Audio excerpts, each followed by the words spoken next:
Assalamualaikum warahmatullahi wabarakatuh. Nama saya Dinda Serlinur Afiatin dari kelas 10 KL1 nomor absen 4. Di sini saya akan menjelaskan makalah PPKN Wawasan Nusantara dalam konteks Negara Kesatuan Republik Indonesia. Tujuan yang ingin dicapai dalam makalah ini adalah A. Untuk mengetahui pengertian wawasan Nusantara, B. Untuk mengetahui fungsi dan tujuan wawasan Nusantara, C. Untuk mengetahui aspek Trigatra dan Pancagatra dalam wawasan Nusantara, D. Untuk mengetahui peran serta warga negara mendukung implementasi wawasan Nusantara.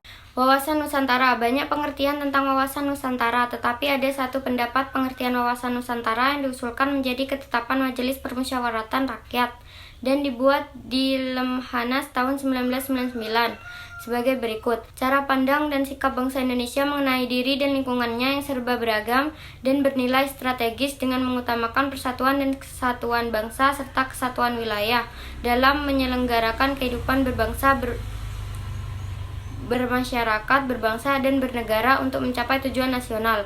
Secara etimologi, wawasan Nusantara berasal dari kata wawasan dan Nusantara. Wawasan berasal dari kata wawas, bahasa Jawa, yang berarti pandangan, tinjauan, penglihatan, dan indrawi. Jadi, wawasan adalah pandangan, tinjauan, penglihatan, tanggap indrawi. Wawasan berarti pula cara pandang dan cara melihat. Nusantara berasal dari kata nusa dan antara. Nusa artinya pulau atau kesatuan kepulauan. Antara artinya menunjukkan letak antara dua unsur. Jadi Nusantara adalah kesatuan kepulauan yang terletak antara dua benua, yaitu benua Asia dan Australia, dan dua samudra, yaitu Samudra Hindia dan Pasifik. Berdasarkan pengertian modern, kata Nusantara digunakan sebagai pengganti nama Indonesia, sedangkan terminologis wawasan menurut beberapa pendapat sebagai berikut. A. Menurut Prof. Wan Usman, wawasan Nusantara adalah cara pandang bangsa Indonesia mengenai diri dan tanah airnya sebagai negara kepulauan dengan semua aspek kehidupan yang beragam. B. Menurut GBHN 1998, wawasan Nusantara adalah cara pandang dan sikap bangsa Indonesia mengenai diri dan lingkungannya dengan dalam menyelenggarakan kehidupan bermasyarakat, berbangsa, dan bernegara. C. Menurut kelompok kerja wawasan Nusantara untuk diusulkan menjadi TAP MPR yang dibuat Lemhanas tahun 1999, yaitu cara pandang dan sikap bangsa Indonesia mengenai diri dan lingkungannya yang serba beragam dan nilai strategis dengan mengutamakan persatuan dan kesatuan bangsa serta kesatuan wilayah dalam menyelenggarakan kehidupan bermasyarakat, berbangsa, dan bernegara untuk mencapai tujuan nasional.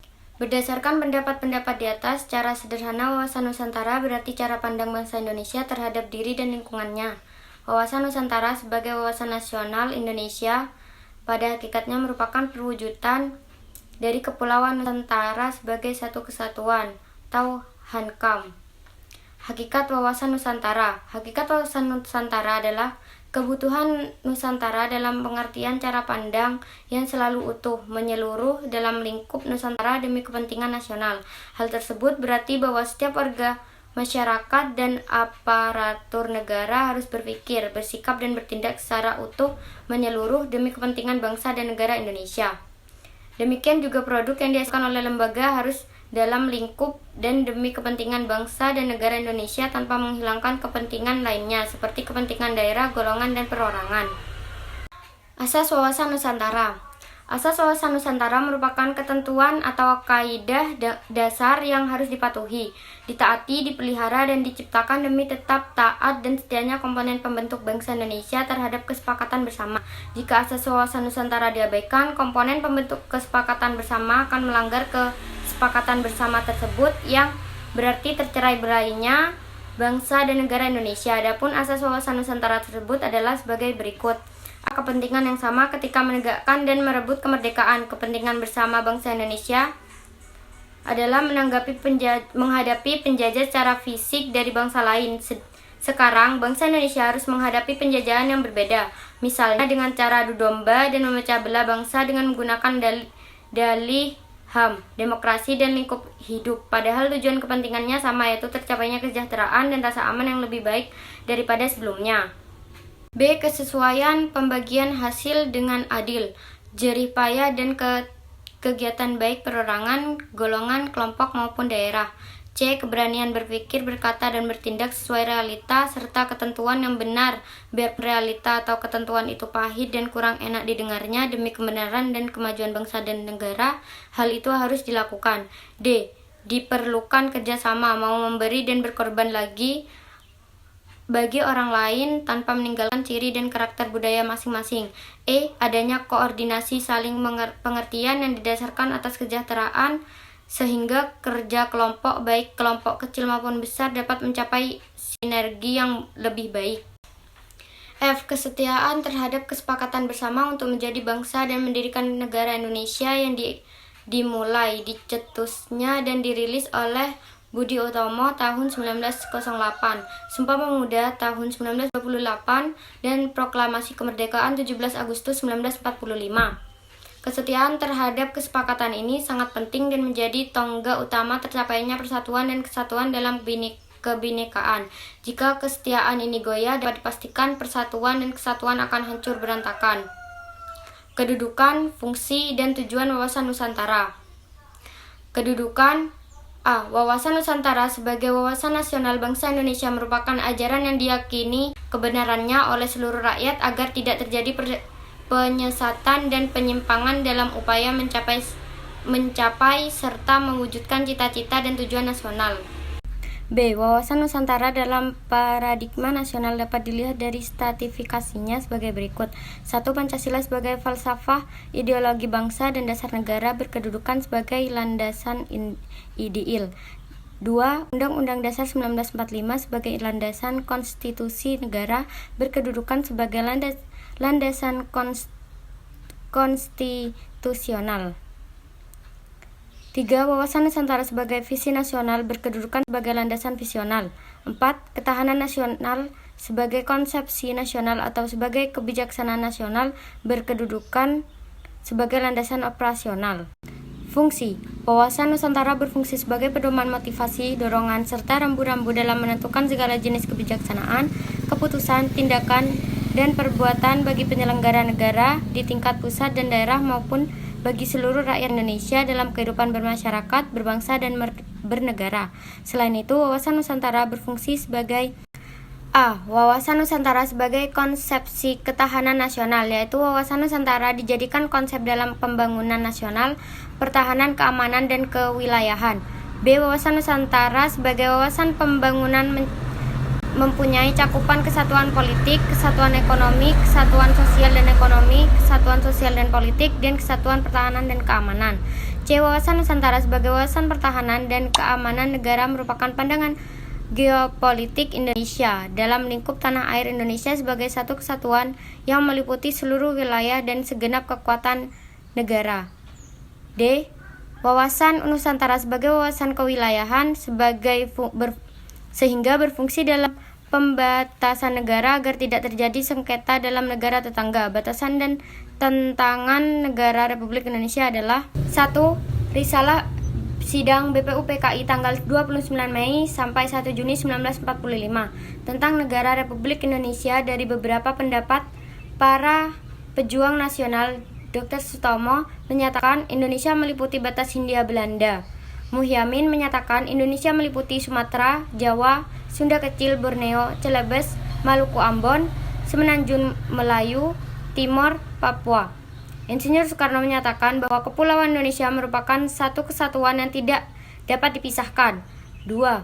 Ordonansi UU Belanda 1939, yaitu menentukan lebat laut sepanjang 3 mil laut dengan cara menarik garis pangkal berdasarkan garis air pasang surut atau kontur pulau atau darat. 3. Deklarasi Juanda 13 Desember 1957 merupakan pengumuman pemerintah RI tentang wilayah perairan negara RI yang isinya A. Cara penarikan batas laut wilayah tidak lagi berdasarkan garis pasang surut low water line, tetapi pada sistem penarikan garis lurus strike baseline yang diukur dari garis yang menghubungkan titik-titik yang terluar dari pulau-pulau yang termasuk dalam wilayah RI. B. Menentukan wilayah lebar laut dari 3 mil laut menjadi 12 mil laut. C. Zona ekonomi eksklusif atau ZEE sebagai rezim hukum internasional di mana batasan Nusantara 200 mil yang diukur dari garis pangkal wilayah laut Indonesia. Dengan adanya deklarasi Juanda secara yuridis formal, Indonesia menjadi utuh dan tidak terpecah lagi. Tujuan wawasan Nusantara terdiri dari dua, yaitu tujuan nasional. Dapat dilihat dalam pembukaan UUD 1945 dijelaskan bahwa tujuan kemerdekaan Indonesia adalah untuk melindungi segenap bangsa Indonesia dan seluruh tumpah darah Indonesia dan untuk mewujudkan kesejahteraan umum, mencerdaskan kehidupan bangsa dan ikut melaksanakan ketertiban dunia yang berdasarkan kemerdekaan, perdamaian abadi dan keadilan sosial. Hidayat dan Mardiono 1983 halaman 85-86. B. Tujuan ke dalam adalah mewujudkan kesatuan segenap aspek kehidupan baik alamiah maupun sosial. Maka dapat disimpulkan bahwa tujuan bangsa Indonesia adalah menjunjung tinggi kepentingan nasional serta kepentingan kawasan untuk menyelenggarakan dan membina kesehatan, kedamaian dan budi luhur serta martabat manusia di seluruh dunia. Aspek-aspek Trigatra dan Pancagatra. Aspek-aspek Trigatra antara lain A. Letak dan bentuk geografis, B. Keadaan dan kemampuan penduduk. Adapun faktor penduduk yang mempengaruhi ketahanan nasional adalah sebagai berikut. 1. Faktor yang mempengaruhi jumlah penduduk. 2. Faktor yang mempengaruhi komposisi penduduk. 3. Faktor yang mempengaruhi distribusi penduduk. C. Keadaan dan kekayaan alam. Bentuk sumber daya alam ada dua, yaitu sumber daya alam yang dapat diperbarui dan tidak dapat diperbarui. Sumber daya alam harus diolah atau dimanfaatkan dengan berprinsip atau asas maksimal, lestari dan berdaya saing. A. Asas maksimal. Sumber daya alam yang dikelola atau dimanfaatkan harus benar-benar menciptakan kemakmuran dan kesejahteraan rakyat. B.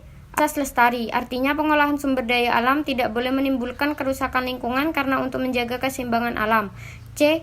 Asas berdaya saing, artinya membawa hasil sumber daya alam harus bisa bersaing dengan sumber daya alam negara lain. Aspek-aspek Pancagatra. Pancagatra adalah aspek-aspek kehidupan nasional yang menyangkut kehidupan dan pergaulan hidup manusia dalam bermasyarakat dan bernegara dengan ikatan-ikatan, aturan-aturan, dan norma-norma tertentu. Hal-hal yang termasuk aspek Pancagatra adalah sebagai berikut. 1. Ideologi. Ada beberapa prinsip yang harus diperhatikan dalam ideologi. 1. Ideologi harus diaktualisasikan dalam bidang kenegaraan oleh WNI. 2. Ideologi sebagai perekat pemersatu harus ditanamkan pada seluruh WNI. 3. Ideologi harus dijadikan panglima, bukan sebaliknya. 4. Aktualisasi ideologi dikembangkan ke arah keterbukaan dan kedinamisan. Yang kedua, politik. Politik diartikan sebagai asas, haluan atau kebijaksanaan yang digunakan untuk mencapai tujuan dan kekuasaan. 3. Ekonomi. Kegiatan ekonomi adalah seluruh kegiatan pemerintah dan masyarakat dalam mengelola faktor produksi dan distribusi barang dan jasa untuk kesejahteraan rakyat. Upaya meningkatkan kesejahteraan ekonomi adalah upaya meningkatkan kapasitas produk dan kelancaran barang dan jasa secara merata ke seluruh wilayah negara. Upaya untuk menciptakan ketahanan ekonomi adalah melalui sistem ekonomi yang diarahkan untuk kemakmuran rakyat. Yang keempat, sosial budaya. Sosial budaya dapat diartikan sebagai kondisi dinamik budaya bangsa yang berisi keuletan untuk mengembangkan kekuatan nasional dalam menghadapi dan mengatasi ancaman, tantangan, halangan, dan gangguan ATHG. Gangguan dapat datang dari dalam maupun dari luar, baik secara langsung maupun tidak langsung, yang membahayakan kelangsungan hidup nasional NKRI berdasarkan Pancasila dan Undang-Undang UUD 1945.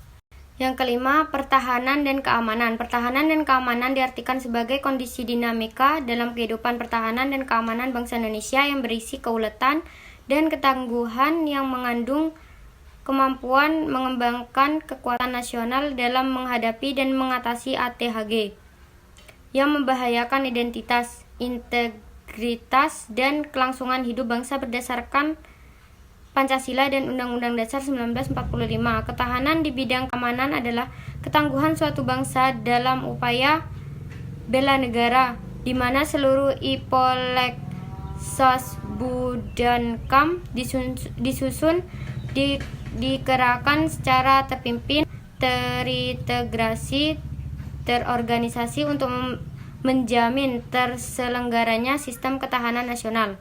Prinsip-prinsip sistem ketahanan nasional antara lain adalah sebagai berikut, yaitu 1. Bangsa Indonesia cinta damai tetapi lebih cinta kemerdekaan. 2. Pertahanan keamanan berdasarkan pada landasan ideal Pancasila, landasan konstitusional UUD 1945, dan landasan visional wawasan Nusantara. 3. Pertahanan keamanan negara merupakan upaya terpadu yang melibatkan segenap potensi dan kekuatan nasional. 4. Pertahanan dalam keamanan diselenggarakan dengan sistem pertahanan dan keamanan nasional, Sisankanmas, dan sistem pertahanan dan keamanan rakyat semesta, Sisankamrata. Terima kasih. Wassalamualaikum warahmatullahi wabarakatuh.